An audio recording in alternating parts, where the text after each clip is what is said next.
Vamos falar um pouquinho sobre a PEC emergencial, Thaís Herede, assunto que você domina como poucos aqui. Ontem, o senador Oriovisto Guimarães, que é o relator na CCJ, apresentou o seu trabalho propondo mudanças nessa chamada PEC emergencial, limitando, por exemplo, o corte de salário só para servidores que ganham mais de 3 mínimos.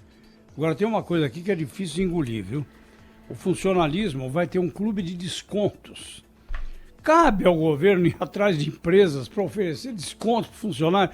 E olha, o secretário de Desenvolvimento garante que isso não é uma compensação para a redução de salários se acontecer. E 3 salários mínimos, nós estamos falando de R$ 3.000, né? A renda média do trabalhador da iniciativa privada é menor do que isso, é menos do que isso. Olha, Zé Paulo, o que é a PEC emergencial? A PEC emergencial é uma caixa de ferramentas para dar ao governante a possibilidade de ajustar o gasto, as despesas públicas ao ciclo econômico. Então, se tem mais arrecadação, tudo segue como é. Se não tem arrecadação, se há uma queda brusca da arrecadação e se as despesas com folha de pagamento, por exemplo, superarem um nível X, 90% ou 95% das receitas, aí tem que haver corte de salários.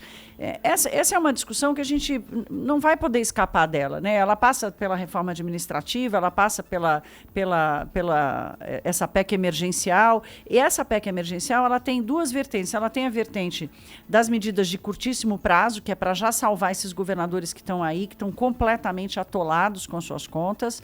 E ela tem também o caráter de permanência, ou seja, de criar essa caixa de ferramentas que seja permanente e que atenda aos governadores, torcendo aqui para nunca mais acontecer uma recessão como a que aconteceu nos últimos anos, né, que foi absolutamente obra de política econômica equivocada que nós adotamos aqui no Brasil nos governos da Dilma Rousseff. Então, se Deus quiser, a gente nunca mais vai viver aquilo, mas, de qualquer forma, é importante o governante ter essa ferramenta de adequação da gestão do dinheiro público ao ciclo econômico. O que não dá é para manter essa blindagem em que, se há uma queda de arrecadação, porque os ciclos econômicos acontecem, hein, eles são inevitáveis. A diferença é que aqui no Brasil nós vivemos ciclos econômicos muito intensos.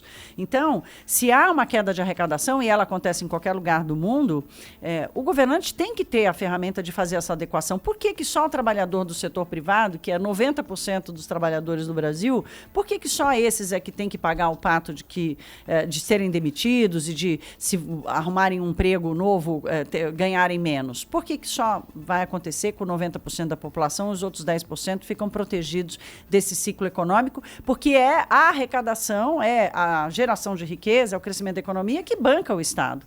Então, a PEC emergencial ela tem esse caráter, esse conceito. Eu só tenho uma dúvida, Thaís, eu concordo com você, mas na hora em que as pessoas mais precisam do Estado, o governante vai mandar para casa o funcionário público que ganha R$ 3.000? Porque eu acho que a gente não deve se iludir. Quem vai para casa, é claro que essa é uma medida extrema, né? Dificilmente ela vai ser aplicada, porque vai precisar de aprovação da Câmara de Vereadores, aprovada, ela vai ser aplicada aqui, deputados. Mas quem é que vão mandar para casa, né, a partir desse limite de R$ 3.000 aqui? Os funcionários do Tribunal de Justiça, vamos pegar o nosso exemplo local aqui. Os funcionários do Tribunal de Justiça, os embargadores do Tribunal de Justiça de São Paulo vão aceitar ficar sem os seus assessores no Palácio da Justiça em São Paulo? Ou o funcionário público da Prefeitura ou do Governo do Estado que atende o sujeito que já perdeu o emprego lá na ponta?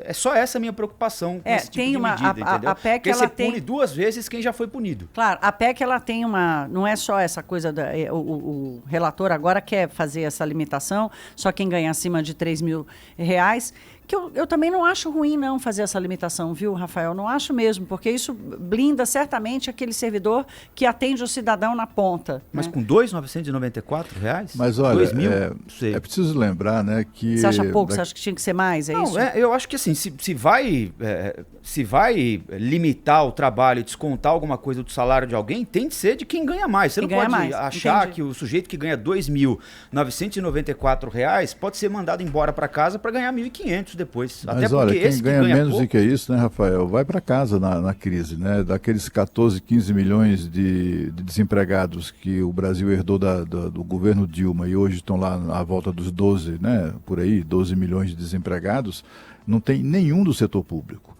Né? E com toda certeza a maioria esmagadora desses 12 milhões de desempregados são pessoas que recebiam muito menos do que isso, do que esses 3 salários mínimos.